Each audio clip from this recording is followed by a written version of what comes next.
All right, we are on 15.1, antiderivatives, also known as indefinite integrals.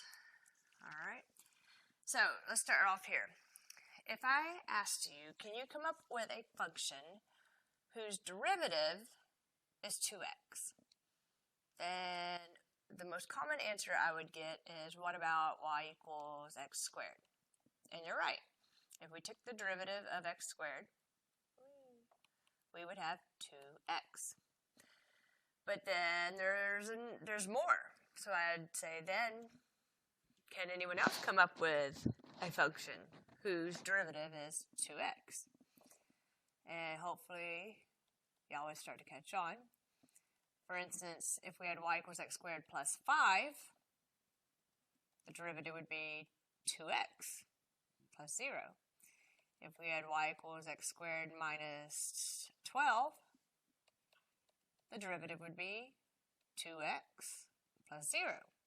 So basically, if we had y equals x squared plus any constant out there, our derivative would be 2x plus 0.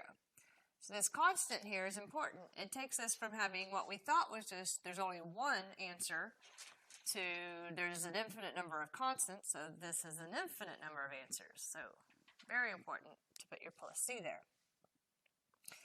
So we have what's called a power rule. So we had all those rules in derivatives. We don't have that many in antiderivatives, just a few. One of them is a power rule. So in derivatives, we have the rule of if we had y equals x to the n, the derivative would be you'd multiply the n in front and then subtract 1 from the exponent. What's the opposite of multiply and subtract? Divide and add. That's what we're going to do here. So we have x to the n. We're going to add 1 to the exponent and then divide by the new exponent. And then you have to add your plus c because there's an infinite number of other answers. This little symbol right here, that is called an integrand. That means you've not taken the integral yet, so you still need to integrate or find the antiderivative. And this right there means you're finding the antiderivative with respect to x. As soon as you integrate, as soon as you add 1 to the exponent and divide by your new exponent, both of those go away and the plus c appears. So let's look at some basic ones. So this is saying find the antiderivative of x to the 8 dx. So what we do is we add 1 to the 8, so 8 plus 1 is 9, divide by your new exponent plus c. And that's it. If you want to, you could rewrite that as 1/9 x to the 9 plus c. That's totally up to you. Later on that might help. We'll just play it like this for now. Right here, this is really the integral of t to the 1/3. And we want to integrate it with respect to t. So I'm going to add 1 to the exponent. 1/3 plus 1, you can use your calculator if you need to, would become 4/3 divided by 4/3 plus c. Now this one you do want to change. You don't ever want to have a fraction inside of a fraction.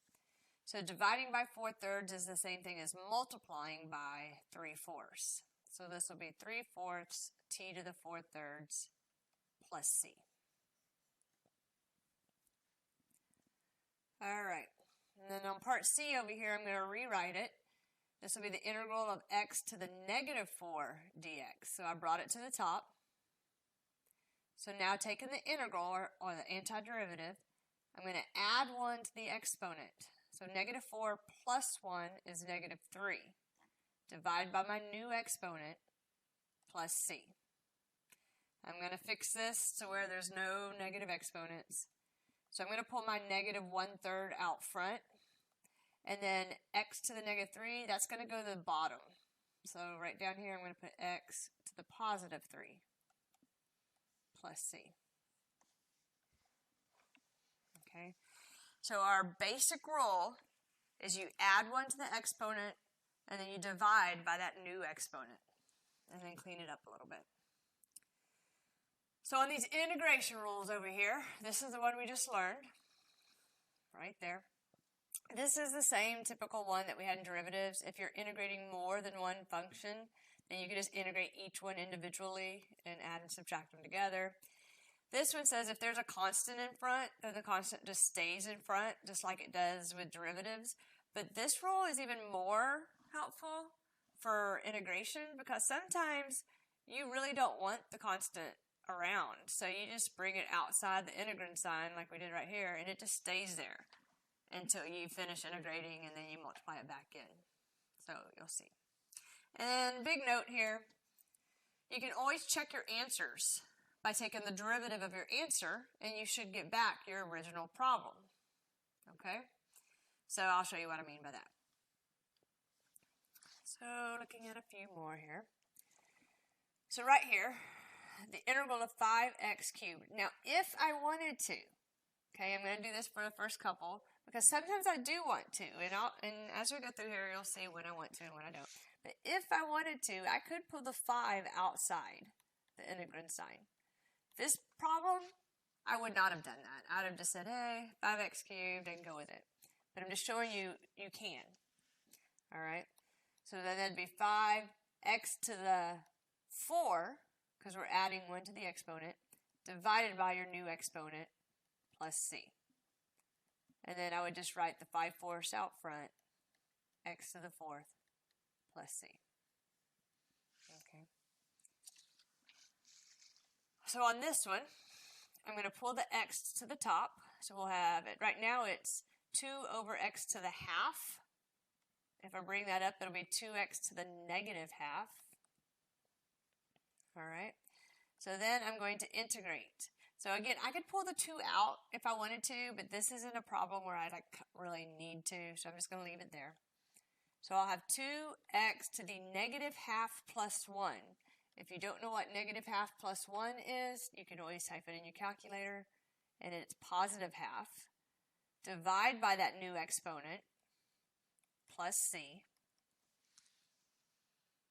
All right, so I added 1 to my exponent, divided by my new exponent, plus c. Dividing by a fraction, same thing as multiplying by the reciprocal. And I end up with 4x to the half plus c. All right. Now watch this. Say you're not sure of your answer. Check it. Take the derivative. The derivative of 4x to the half would be half times 4, which is 2, x to the half minus 1, negative half. Well, that's a negative exponent, so it goes on bottom. And look, 2 over square root of x. That's exactly what we started with. So we know we did it correctly. So you can always check your answer by taking the derivative of your answer, and it should give you back your original function.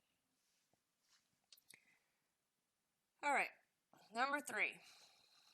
Now we could separate these into like 3 separate problems. I'm just going to show you. I would not on this one, but there will be some that we would want to. So you could say I'm going to take the integral of 4x to the 4 with respect to x, minus the integral of 5x with respect to x, plus the integral of 6 with respect to x. So as they get harder and more complicated, sometimes we do need to separate them like this.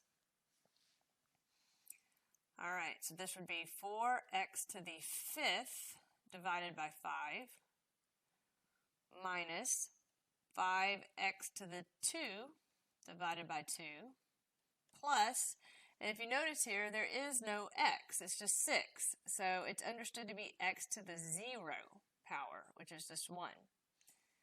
So that's going to become 6x to the 1 divided by 1 plus c. Okay. If at any time you need to pause and catch up, go for it. All right, number 4.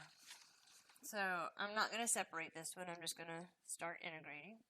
I'll show you the kind that you might want to separate. So in this one, we'll have 2/3 x to the 5th divided by 5, because we added 1 to the exponent, divided by new exponent, plus 8x to the 2 divided by 2, plus c. Cleaning this up a little bit. Dividing by 5, you can think of it as 5 over 1. Dividing by 5 over 1 is the same thing as multiplying by 1/5. Plus 8 divided by 2 is 4. So we have 2/15 x to the 5th plus 4x squared plus c.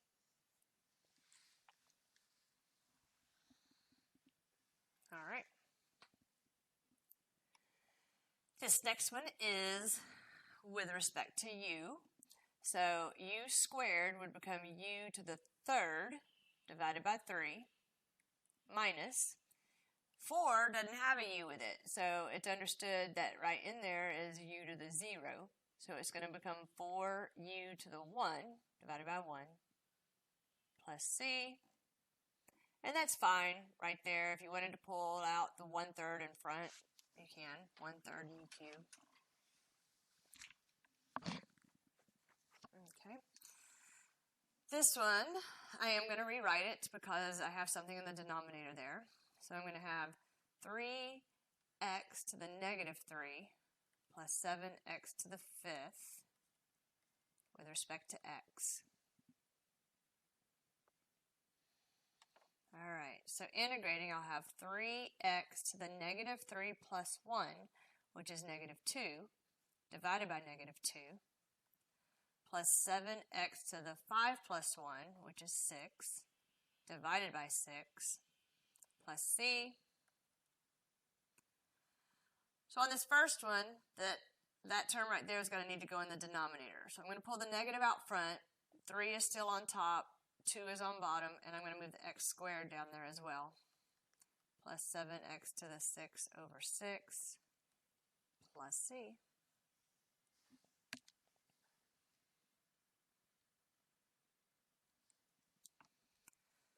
All right, on number 7, it's over a single term.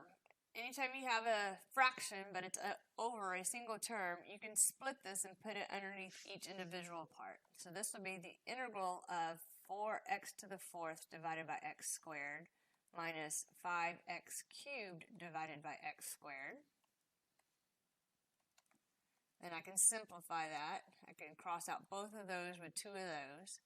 So I just have 4x squared minus, and cross out 2 of those with 2 of those. So minus 5x. And now I'm going to integrate. And so I'm going to have 4x to the 3rd divided by 3 minus 5x to the 2 divided by 2 plus c. All right, and that's fine, just as it is, as long as you're not dividing fraction into a fraction and stuff like that. You could, if you wanted to, bring your numbers out front like this. Later on when we do applications, that might be the easier way. All right, so number 8 looks a little bit different, and it is because instead of, on all of these problems we've been saying plus c, because that's an infinite number of answers we would leave off if we didn't do that. On this particular problem, it gives us a point right here. F of 0 equals 4. So that means when x equals 0, y equals 4. So once we integrate, we'll plug in our point and solve to see what our c value is. It gives us the derivative. So let me kind of show you. If we have a function and you take the derivative, then you have the derivative. But if you have a derivative and you want to go back to the original function, you take the antiderivative. So we have a derivative and we want to go back to the original function. So the original function will equal the antiderivative of the derivative. It's going to undo it. So we're taking the antiderivative of 7 with respect to x. There is no x there, so it's understood to be x to the 0. So this is actually going to end up being 7x to the 1 divided by 1 plus c. So what we have so far is f of x equals 7x plus c. But we're not finished for this problem because we have this point right there. So if we plug in y equals 4 and x equals 0, then we'd have 4 equals 0 plus c, so 4 equals c. So now we have a value for our constant. And so our function equals 7x plus 4. If I lost you on that one, never fear. We're going to do a few more.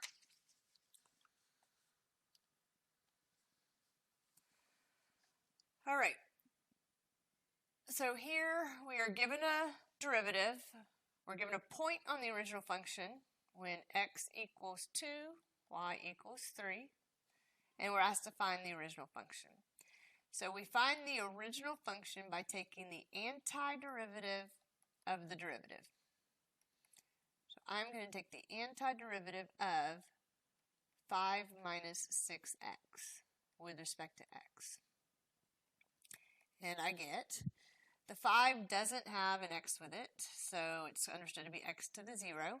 It will become 5x to the 1 divided by 1 minus 6x to the 2 divided by 2 plus c. So far I have f of x equals 5x minus 3x squared plus c. But we're not finished yet because we have this point that we could plug in. So plugging in y equals 3 and x equals 2, I get 3 equals 10 minus 3 times 4 is 12. So 3 equals negative 2 plus c. Add my 2 over, and I get 5 equals my constant. So now I know my answer is f of x equals, and it's going to be this right here, but we're plugging in our constant. 5x minus 3x squared plus 5. Yay!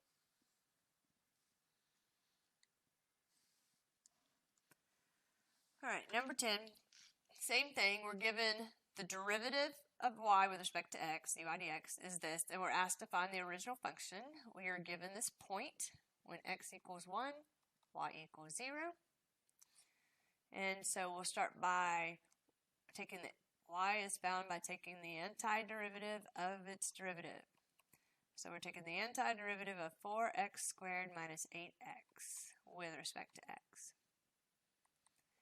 So integrating here, we'd have 4x to the 3 divided by 3 minus 8x squared divided by 2 plus c. So far we have y equals 4/3 x cubed minus 4x squared plus c. But we have a point that we can plug in. It says when x equals 1, y equals 0. So if I plug in y equals 0 and x equals 1, I get 0 equals 4/3 minus 4 plus c. And I will just put it in my calculator. So 4/3 minus 4, and math frac that, is negative 8/3. So I have 0 equals negative 8/3 plus c. Add that to the other side, and I get 8/3 equals c. So my equation is going to be this one right here, but I'm going to plug my c in. Y equals 4/3 x cubed minus 4x squared plus c.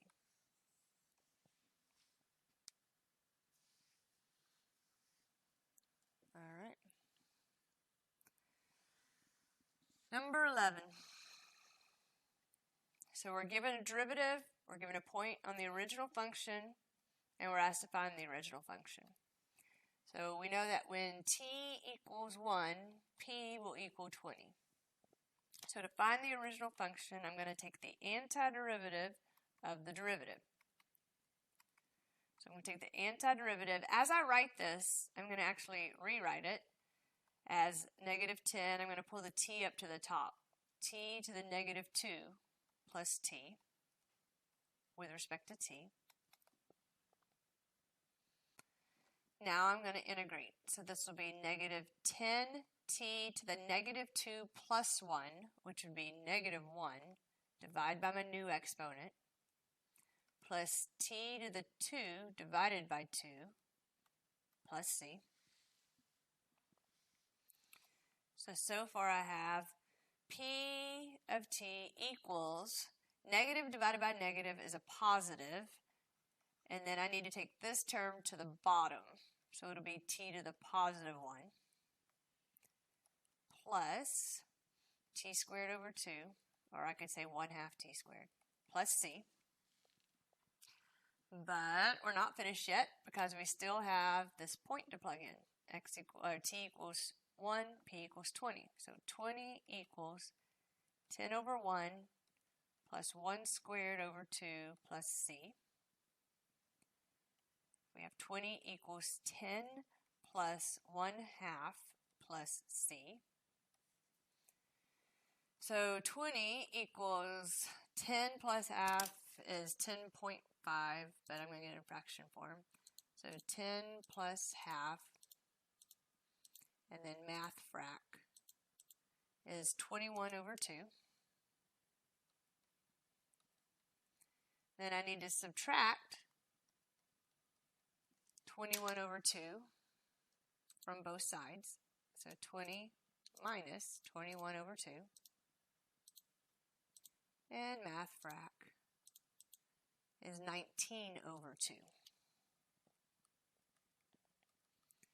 So that's my c value. So I'm going to put everything back into that equation there, but with my c value. And I get p of t equals 10 over t plus t squared over 2 plus 19 over 2.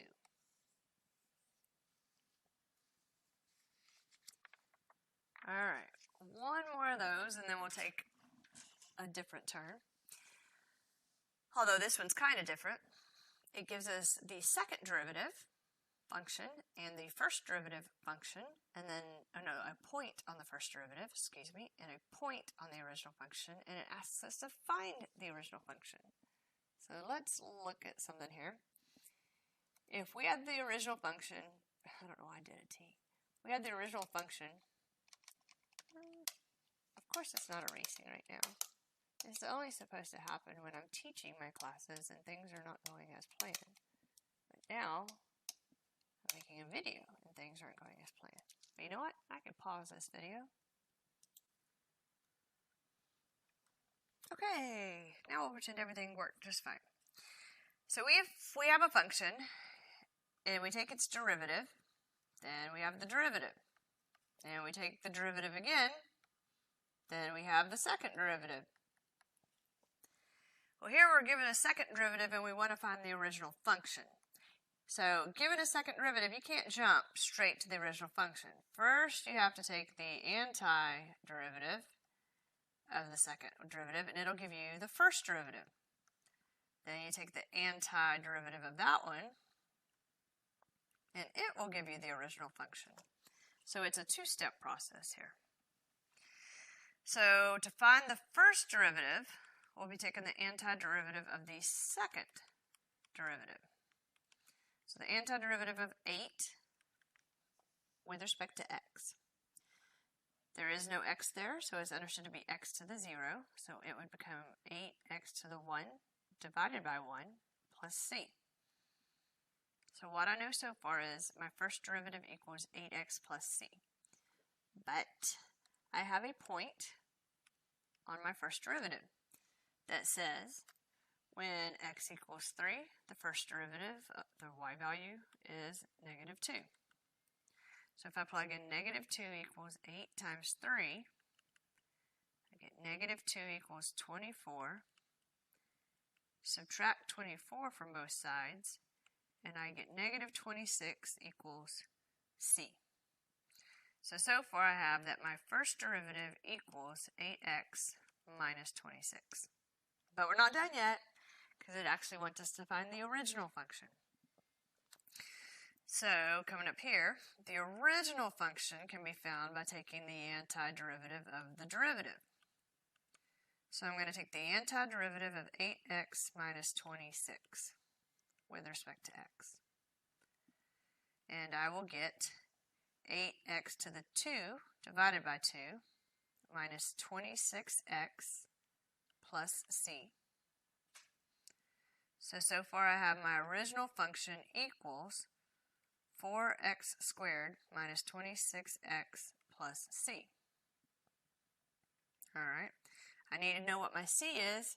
Luckily, they gave me a point that's on my original function that says when x equals 5, y equals 1. So I'll plug in a 1 for my y and a 5 for my x. Alright, so this side right here, I'm about to pop that in my calculator, see what we get. So I have 4 times 5 squared minus 26 times 5. And that's negative 30. So 1 equals negative 30 plus c gives me 31, that equals c. So my official equation is f of x equals 4x squared minus 26x plus 31. Yay! Alright. We are still in 15.1. How exciting is that? And you think we just go to number 16, but I've added on some more problems. Free of charge, you're welcome. Okay, so recall some special derivatives. So if we had e of x, derivative was e of x. This is definitely like one of my favorite derivatives ever. Okay, so if f of x equals e of x, the derivative is e of x. Well, guess what? The antiderivative of e of x is e of x plus c. Don't forget the plus c. Then we had this other special derivative. If our function equaled the natural log of x, the derivative would equal 1 over x. Okay, going backwards, if we're integrating 1 over x, that's going to equal the natural log of x. Now, if you are the person who puts the natural log in the problem, you have to put absolute values because of domain issues. You can't take the natural log of 0 or anything negative. So you're the one who has to put those in. And let me show you how you can remember this one. Well, e of x is e to x. That's easy to remember. Let me show you how you remember this one. If you're sitting there and you're like, oh, I need to integrate this, and then your first thought might be, let me pull that x to the top and make it a negative 1. And then if I add 1 to that, it would become negative 1 plus 1 is 0, and then I need to divide by 0, and then all of a sudden red flags should be going off in your head because you can't divide by 0. Okay? No, bad. We will all get sucked up into a black hole. So if that happens and you're working a problem and you divide by 0, that red flag should go off in your head and you should say, oh, wait, that was that special one. That's the natural log. You laugh and it'll work. All right. So here we have this first problem going on. So this is 5 over x. So since I just did one where I brought x to the top and made it negative 1, and then I saw what happened, I know since it's over x to the 1, this is going to be a natural log. So 5 natural log of the absolute value of x plus the integral of e to the x is e to the x. Alrighty. Let me also point out for this natural log problem, it's only this if the exponent is 1. If the exponent of the x value is 1. So like the integral of 1 over x is going to be the natural log of the absolute value of x plus c. But the integral of 1 over x to any other power, x squared, square root of x, you name it, You do that one like a regular problem. You'd pull it to the top, and then you'd add 1 to the exponent, divide by new exponent, and so that. So the natural log rule only works if it's over the denominator to the 1 power. Example 14 is a good example of one that I personally would pull my numbers out because it's complicating things. So I have a -7/2 that I'm going to just pull outside of the integrand sign. And it leaves me with 1/t dt. So then we know the integral of 1/t is the natural log of t. So this will be -7/2 natural log of the absolute value of t plus c.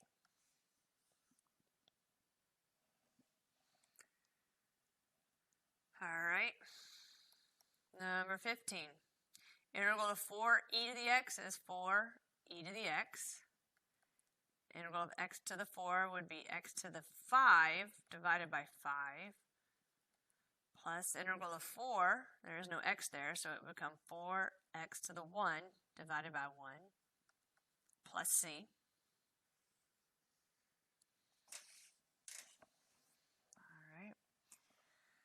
All right, number 16, definitely one. This is the first one that I would highly recommend splitting, actually. Why is that? Because 3/y and y/3 are very different things. So I'm going to split this and call it the integral of 3/y with respect to y plus the integral of y/3 with respect to y. So on the first one, I'm going to pull my number out. My number is 3. And it leaves me with 1/y. On the second one, I'm going to pull my number out. My number is 1/3, and it leaves me with y. So on the first one, the integral of 1/y is going to be the natural log of the absolute value of y. Whereas this one, I'll have y to the second divided by 2 plus c. So I'm going to have 3 natural log of the absolute value of y plus 1/3 divided by 2. If you think of that as 2/1, I'm going to come off to the side here. Dividing by 2/1 is the same thing as multiplying by 1/2. So I have 1/2 times 1/3, which is 1/6 y squared plus c. All right, so find some space because I'm about to give you a few more problems.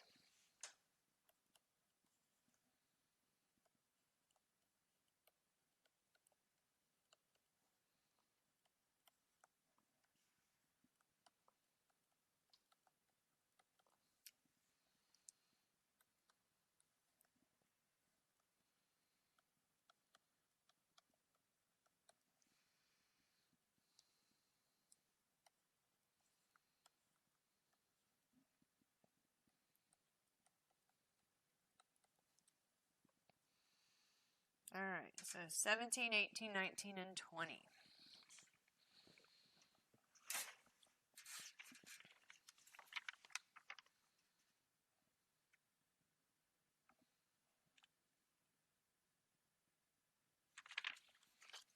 All right, so these are a little different. They're not just e to the x. So I'm going to come up here and erase some stuff to show you. So if you have just the integral of e to the x with respect to x, that's going to be e to the x plus c. If there is a single number in front, and that's the only thing that's changed, it's still x to the 1 power, but all you've done is put a number in front. What you're going to do, I'm going to just write number in front of the x there. When you integrate that, you do 1 over the number, and then you just copy it again. So for instance, if I had e to the 50x, the integral would be 1 over 50, and then copy it, e to the 50x plus c. Okay. One more example, if it was e to the 5/7 x, 1 over that's the same thing as flipping that. So that would be 7/5 e to the 5/7 x plus c. So this little trick will save you from doing it a longer way in the next section. But this little trick only works if it's a number x to the 1. So let's look at these. So the integral of e to the 4x would be 1/4 e to the 4x plus c. Right here, this integral would be negative 1 over 2 e to the negative 2x plus c. Number 19, I'm going to flip that number, e to the 3/4 x plus c. And then when you have decimals involved, you don't want decimals and fractions mixed together. So if you don't know that that's 2/10 and can deal with that, then use your calculator. Just say 1 divided by 0.2 is 5. So this is 5 e to the 0.2x plus c. Okay, big recommendation. Do your 15.1 online homework and do your 15.1 quiz before you watch the 15.2 video, because you really need to have a great understanding of basic antiderivatives before we go on. Happy studying!